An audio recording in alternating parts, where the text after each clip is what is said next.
मैं assistant professor Jaya Kawade GS college of commerce Wardha के e learning platform पे आप सभी का स्वागत करती हूँ।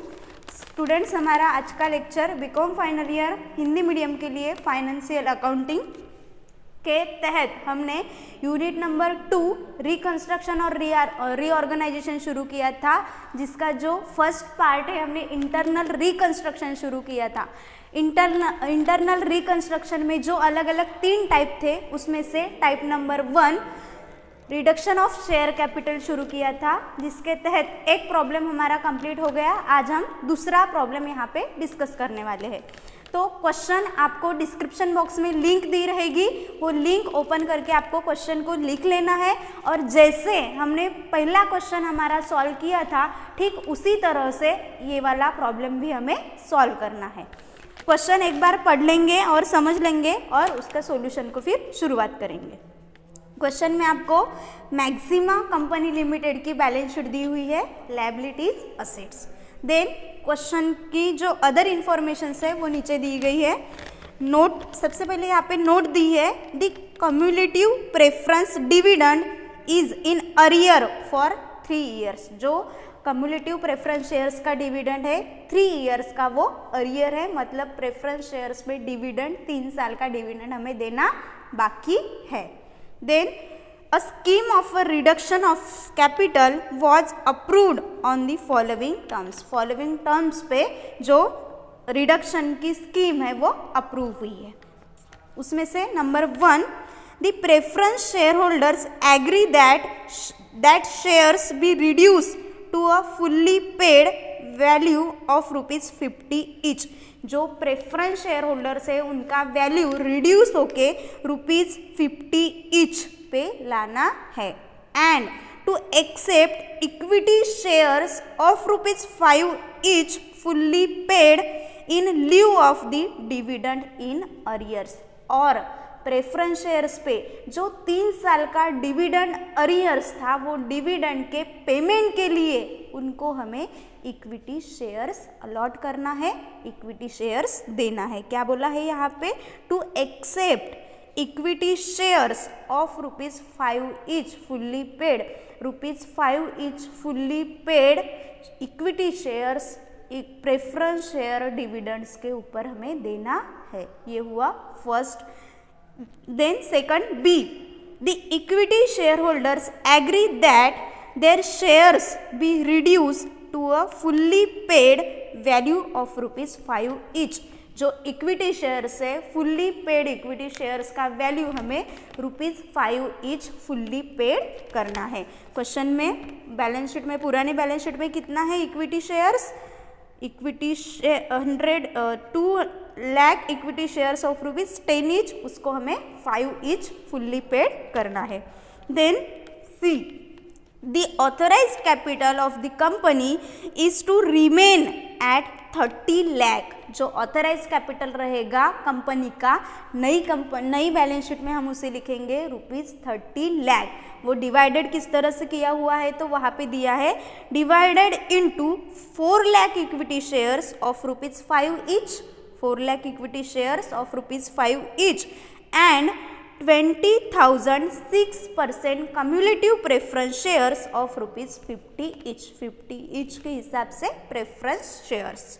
इस तरह से ऑथराइज शेयर कैपिटल का अलोकेशन लिया है।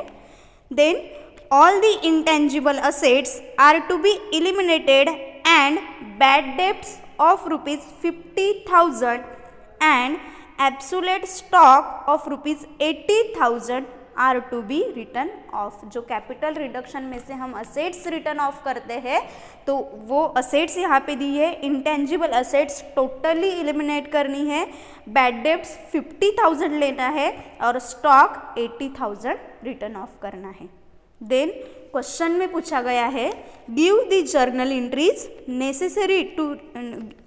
Necessary to record the reduction of capital and draw up new balance sheet after the scheme has been implemented। जो स्कीम है वो इम्प्लीमेंट होने के बाद की बैलेंस शीट हमें बनानी है और उस मैक्सिमा कंपनी लिमिटेड में रिकंस्ट्रक्शन या कैपिटल रिडक्शन की जर्नल एंट्रीज पास करनी है। क्लियर है? अब देखते हैं आंसर। सॉल्यूशन के लिए जो वर्किंग नोट्स हमें बनानी है या वर्किंग बनाना पड़ता है तो वो होता है स्कीम ऑफ रीऑर्गेनाइजेशन और स्कीम ऑफ रिकंस्ट्रक्शन भी उसे हम बोल सकते हैं। तो जो स्कीम ऑफ रिकंस्ट्रक्शन या स्कीम ऑफ रीऑर्गेनाइजेशन होता है, तो मैंने इसके पहले लेक्चर में भी आपको कहा था कि जो स्कीम ऑफ रीऑर्गेनाइजेशन या रिकंस्ट्रक्शन रहेगा उसके डेबिट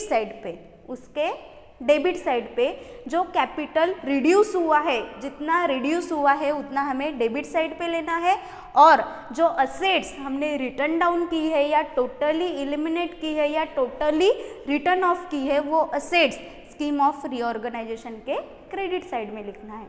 यहाँ पे जो बैलेंस रहता है वो बैलेंस कैपिटल रिजर्व अकाउंट को ट्रांसफर करना पड़ता है। ये हुआ स्कीम ऑफ रीऑर्गेनाइजेशन का वर्किंग। देन उसके बाद उसके हिसाब से हमें जर्नल एंट्रीज पास करनी होती है। तो यहाँ पे फर्स्टली हम देखेंगे स्कीम ऑफ रीऑर्गेनाइजेशन और स्कीम ऑफ रिकंस्ट्रक्शन। तो यहाँ पे सबसे पहले जो प्रेफरेंस शेयर कैपिटल थे वो प्रेफरेंस शेयर कैपिटल रिड्यूस हुआ है। तो यहाँ पे स्कीम में cumulative preference shares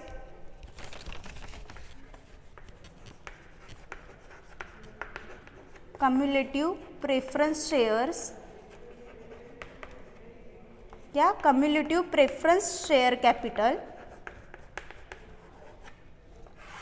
cumulative preference share capital कितना आएगा? यहाँ पे जो शेयर्स है वो शेयर्स उतने ही रहेंगे। कितने शेयर्स है यहाँ पे?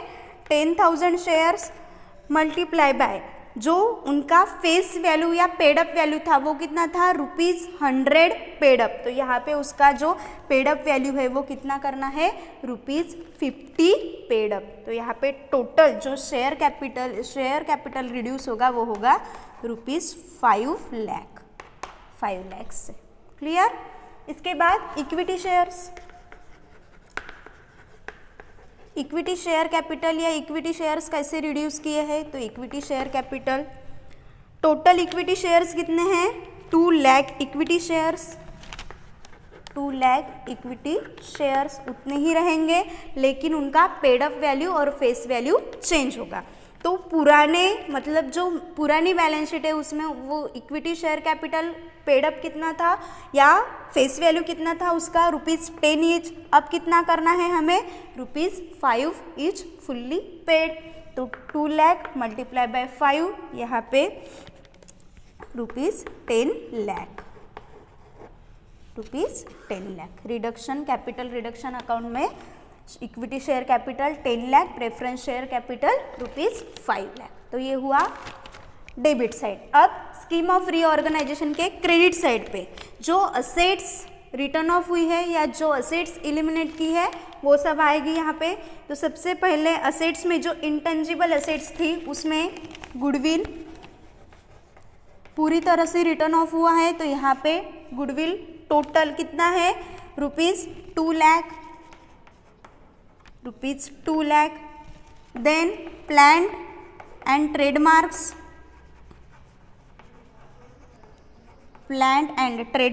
कितना है? ₹1 लाख। उसके बाद प्लांट एंड ट्रेडमार्क्स यहाँ पे हमें क्वेश्चन में बाद में लिखेंगे। सबसे पहले यहाँ पे हम इंटेंजिबल असेट्स ले रहे हैं। तो यहाँ पे गुडविल के बाद इंटेंजिबल असेट्स क्या है?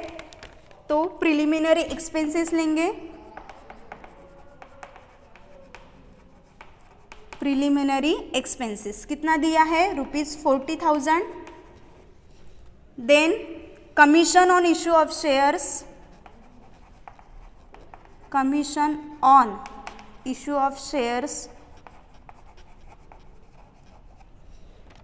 ऑफ इश्यू ऑफ शेयर्स कितना है? ₹20,000। Commission on issue of shares ₹20,000। Then plant and trademarks इसी के तहत आएगा ₹1 lakh. Then profit and loss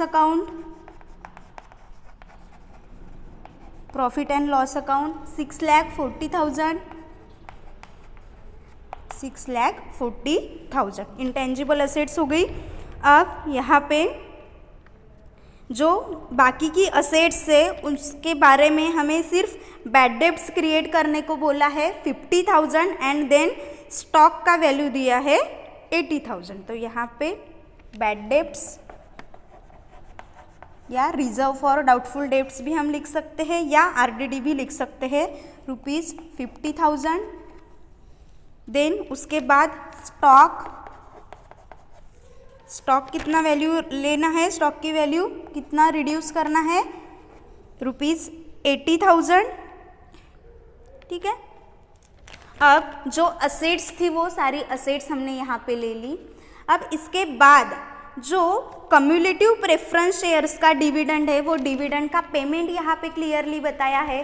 पिछले क्वेश्चन में भी वहाँ पे प्रेफरेंस शेयर होल्डर्स का डिविडेंड जो अरियर्स था लेकिन उसके पेमेंट के बारे में हमें कुछ भी कहा नहीं था, लेकिन यहाँ पे इस क्वेश्चन में जो कम्युलेटिव प्रेफरेंस शेयर्स पे जो 3 इयर्स का डिविडेंड अरियर है उसका पेमेंट इक्विटी शेयर्स देके करना है। तो यहाँ पे उसका जो पेमेंट होगा तो वो कैपिटल रिडक्शन अकाउंट से लेस होगा, तो वो यहाँ पे हम लेंगे डिविडेंड या provision for arrears of dividend, provision for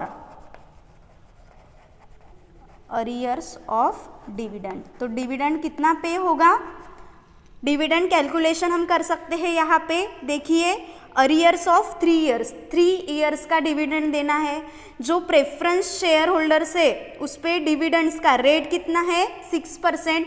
6% के हिसाब से अगर 10 लाख पे हम डिविडेंड निकालते हैं तो वो कितना होगा 6%। 10 ईयर का जितना भी आएगा कितना आएगा ₹60,000 मल्टीप्लाई बाय 3 कर दो तो वो हो जाएगा 1,80,000। मल्टीप्लाई बाय 3 क्यों किया, क्योंकि 3 साल का बाकी है, तो वहाँ यहाँ पे आएगा 1,80,000 अरियर्स ऑफ डिविडेंड। देन उसके बाद बैलेंसिंग करेंगे और यहाँ पे जो बैलेंसिंग फिगर रहेगा वो कैपिटल रिजर्व अकाउंट को ट्रांसफ़र हो जाएगा। यहाँ पे कैपिटल रिजर्व बैलेंसिंग फिगर, ठीक है। टोटल इसकी हो जाएगी 15 लाख, टोटल हो जाएगी 15 लाख, ठीक है। कैपिटल रिजर्व आएगा बैलेंसिंग फिगर से 1,90,000, टोटल हो जाएगी 15 लाख। इस तरह से जो वर्किंग है स्कीम ऑफ रीऑर्गेनाइजेशन या स्कीम ऑफ रिकंस्ट्रक्शन हमें सबसे पहले वर्किंग नोट्स बनानी है। इसके आधार से हम फटाफट जर्नल एंट्रीज पास करेंगे।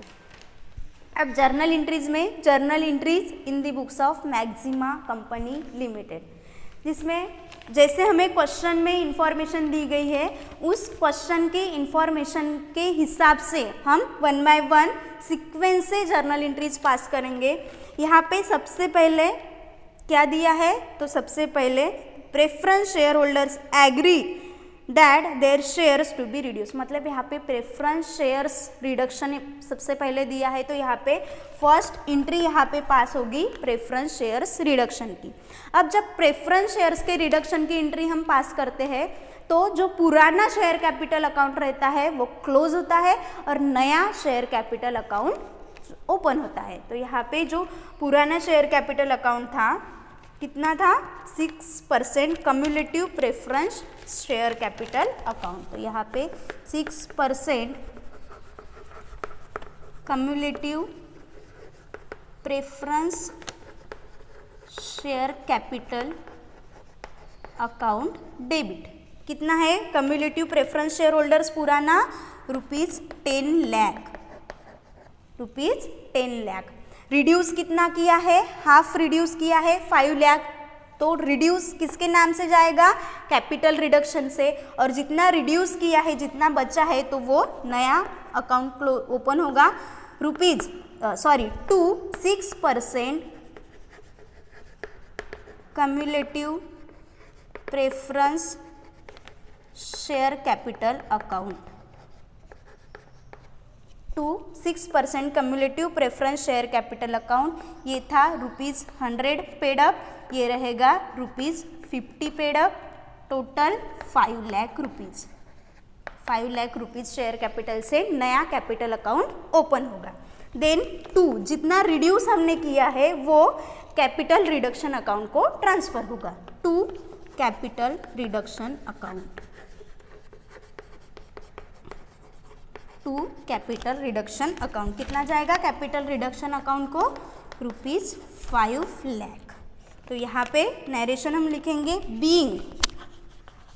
Being face and paid up value, face and paid up value of preference share holders,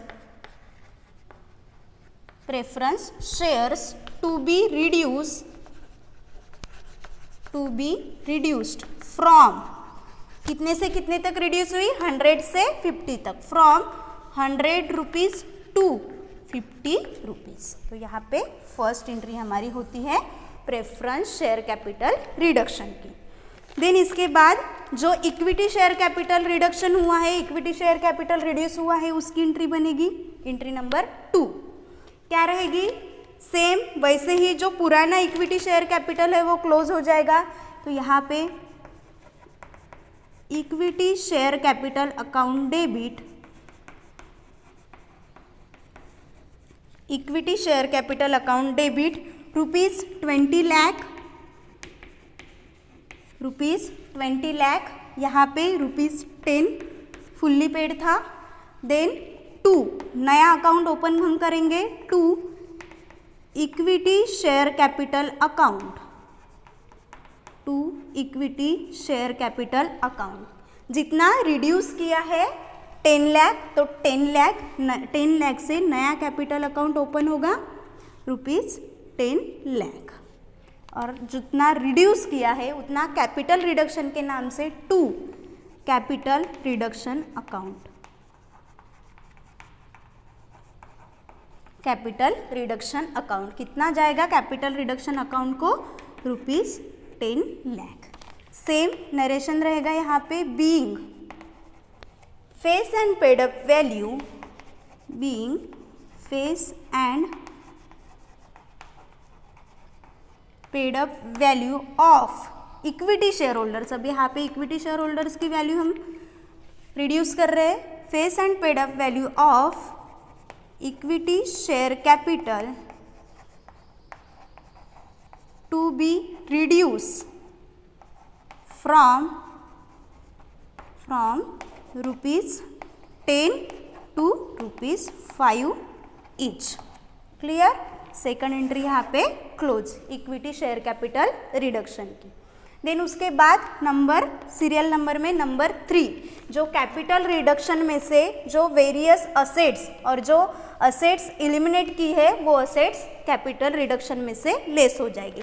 तो उसकी एंट्री क्या बनेगी? अब यहाँ पे कैपिटल रिडक्शन अकाउंट क्रेडिट हो गया था, इसमें से अब अगर हम असेट्स लेस करते हैं तो कैपिटल रिडक्शन अकाउंट डेबिट हो जाएगा। यहाँ पे एंट्री बनेगी capital reduction account debit. Total capital reduction account कितना डेबिट होता है? तो यहाँ पे आया था ₹5 लाख और यहाँ पे टोटल कैपिटल रिडक्शन 10 लाख, तो total capital reduction account debit होगा 15 lakh. Total capital reduction account debit 15 lakh. 2 जो असेट्स हमने स्कीम ऑफ रीऑर्गेनाइजेशन या स्कीम ऑफ रिकंस्ट्रक्शन के क्रेडिट में ली होगी वो सारी क्रेडिट कर देंगे। 2 goodwill account,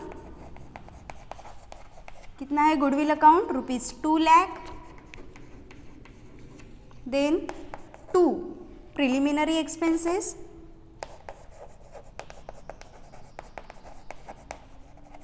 2 preliminary expenses account ₹40,000। इसके बाद 2 commission on issue of shares, 2 commission on issue of shares कितना है? ₹20,000। Then 2 patent and trademarks, 2 patent and trademarks, patent and trademarks कितना है? यहाँ पे patent, patent and trademarks ₹1,00,000। Then उसके बाद profit and loss account 6,40,000 to profit and loss account 6,40,000। ठीक है, उसके बाद bad debts to RDD account से भी हम लिख सकते हैं, टू RDD अकाउंट या बैड डेब्ट्स अकाउंट कितना है 50,000। इसके बाद stock 80,000 to stock account 80,000।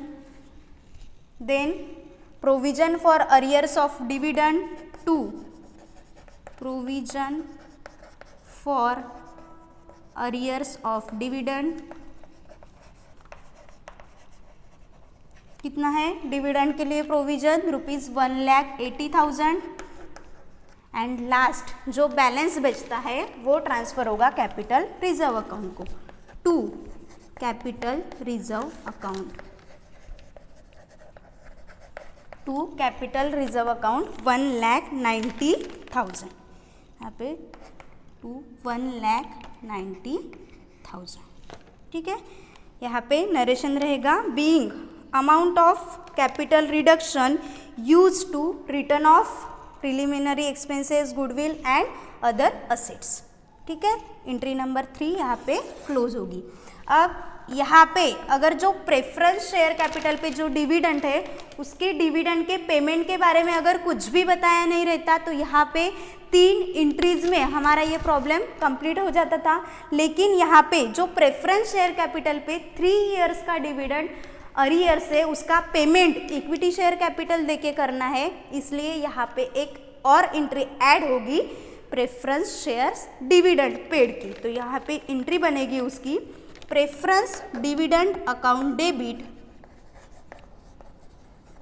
Preference dividend account debit. कितना डिविडेंड पे कर रहे हैं हम ₹1,80,000, डेबिट होगा 1,80,000 टू पेमेंट के लिए क्या दे रहे हैं equity shares of ₹5 each.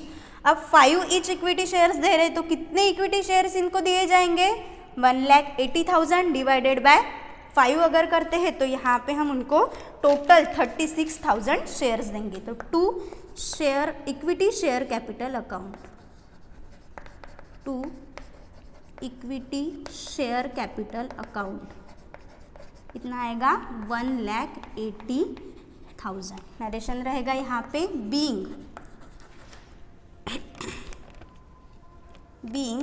Issue of 36,000 equity shares to किसको इशू किए हैं equity shares of ₹5 each for preference dividend in arrear preference dividend arrear था, उसके लिए जो इक्विटी शेयर्स है वो इश्यू किए हैं, उसकी एंट्री नंबर 4 बन गई। अब जो हमारा सॉल्यूशन का फर्स्ट पार्ट था वो यहाँ पे कंप्लीट हुआ। अब जो इसकी बैलेंस शीट है वो बैलेंस शीट भी हम 5 मिनट में इसकी देख लेंगे, क्योंकि पिछले प्रॉब्लम में जैसे हमने नई बैलेंस शीट बनाई थी सेम वैसे ही यहाँ पे बैलेंस शीट हमें बनानी है। क्वेश्चन में जो इन्फॉर्मेशन दी गई है उसी के बेस पे उसी के आधार पे हमें यहाँ पे बैलेंस शीट बनानी है। बैलेंस शीट में balance sheet of Maxima company limited as on 31 March 2009 या 1 अप्रैल 2009, लायबिलिटीज असेट्स। अब जैसे यहाँ पे पिछले क्वेश्चन में हमें ऑथराइज शेयर कैपिटल दिया हुआ नहीं था, इस क्वेश्चन में हमें ऑथराइज शेयर कैपिटल दिया हुआ है, तो यहाँ पे हम ऑथराइज शेयर कैपिटल लेंगे, ऑथराइज्ड शेयर कैपिटल। क्वेश्चन में आपको अदर इंफॉर्मेशन में शेयर कैपिटल दिया हुआ है, हेडिंग चाहे तो हम यहाँ पे लिख सकते हैं शेयर कैपिटल, उसी के तहत authorise share capital. Authorise share capital कितना दिया हुआ है, तो क्वेश्चन में जो पॉइंट नंबर सी है वहाँ पे हमें ऑथराइज शेयर कैपिटल दिया हुआ है। टोटल ऑथराइज शेयर कैपिटल है 30 लाख। वो कैसे डिवाइडेड है, तो यहाँ पे 4 lakh equity shares of 5 each, तो यहाँ पे हम लिख सकते हैं ₹4 lakh equity shares of ₹5 each fully paid. इस तरह से इसका टोटल कितना आएगा, equity shares ₹20 lakh.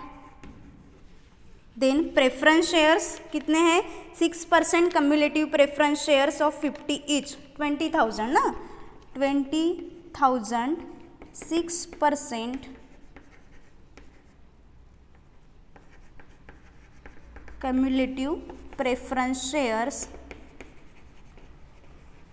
of ₹50 each, वो कितना बनेगा, ₹10 लाख। ऐसे टोटल कुल मिला के मैक्सिमा कंपनी लिमिटेड का ऑथराइज शेयर कैपिटल कितना रहेगा, ₹30 लाख। यहाँ पे 2 लाइन खींच के हम क्लोज कर देंगे। इसके बाद आता है issued and paid up capital. Issued and paid up capital, तो issued and paid up capital में जितना रिड्यूस करके हमने नया कैपिटल अकाउंट बनाया है उतना आएगा issued and paid up capital में। इक्विटी शेयर सबसे पहले लिया है, तो यहाँ पे इक्विटी शेयर कैपिटल है 10 लाख। यहाँ पे इक्विटी शेयर्स या equity share capital.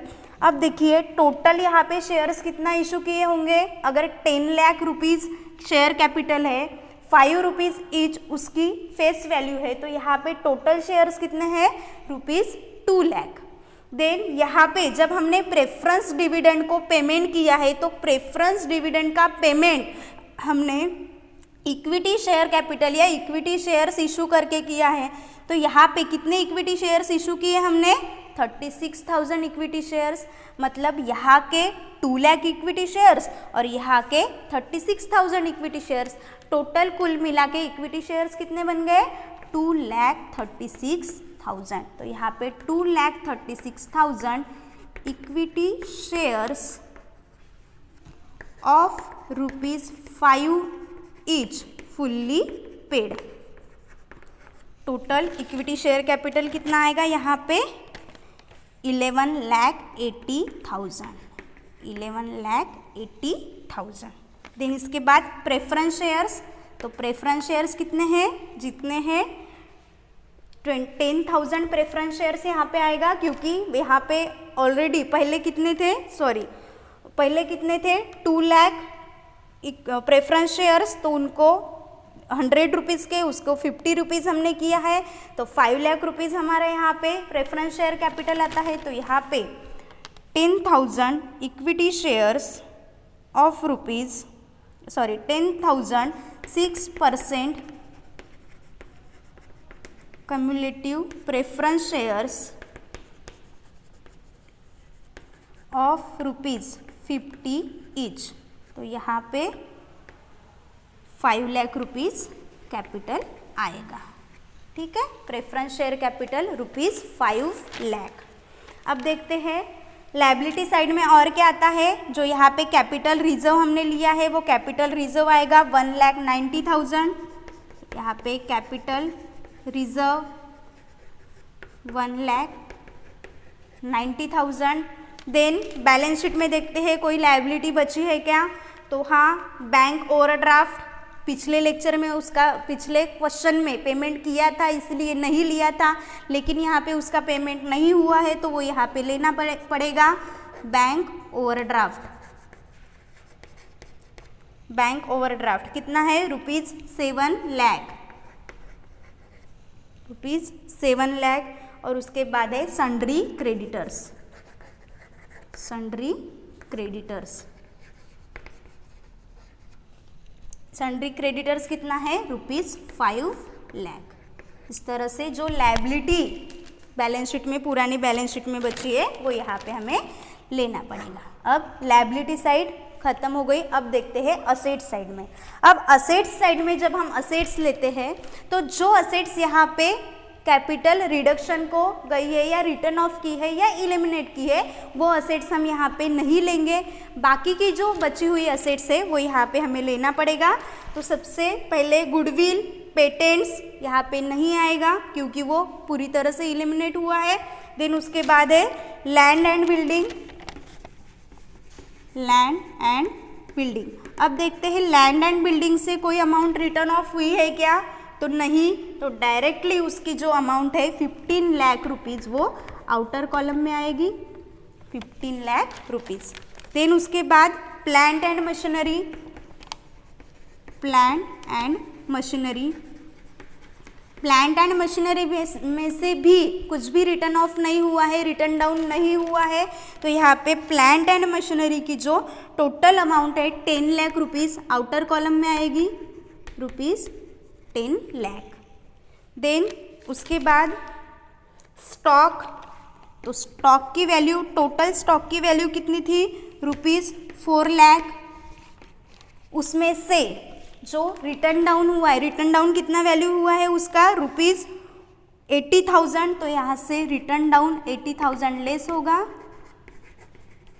Return down 80,000 outer column में आएगा 3,20,000, 3,20,000।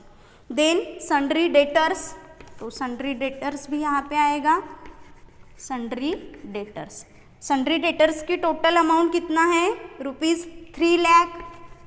अब यहाँ इसे मैंने इनर कॉलम में लिया क्योंकि यहाँ से जो आरडीडी हमने यहाँ पे क्रिएट की है वो आरडीडी यहाँ से लेस होगा, बैड डेब्ट्स रुपीज़ 50,000। तो यहाँ से लेस आरडीडी या bad debts rupees 50,000, outer column में 2,50,000, आउटर कॉलम में आएगा रुपीज़ 2,50,000। इस तरह से सारी असेट्स जो इलिमिनेट नहीं हुई या टोटली रिटर्न ऑफ नहीं हुई उसे हमने असेट साइड में लिया।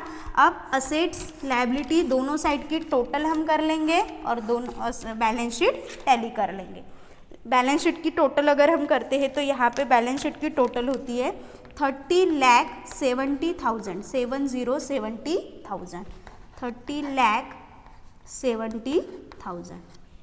इस तरह से बैलेंस शीट क्लोज हो जाएगी 30,70,000 से। यहाँ पे हमारा जो इंटरनल रिकंस्ट्रक्शन में जो टाइप नंबर 1 था वो यहाँ पे हम reduction of share capital close करेंगे। नेक्स्ट लेक्चर से हम second alteration of share capital शुरू करेंगे। धन्यवाद।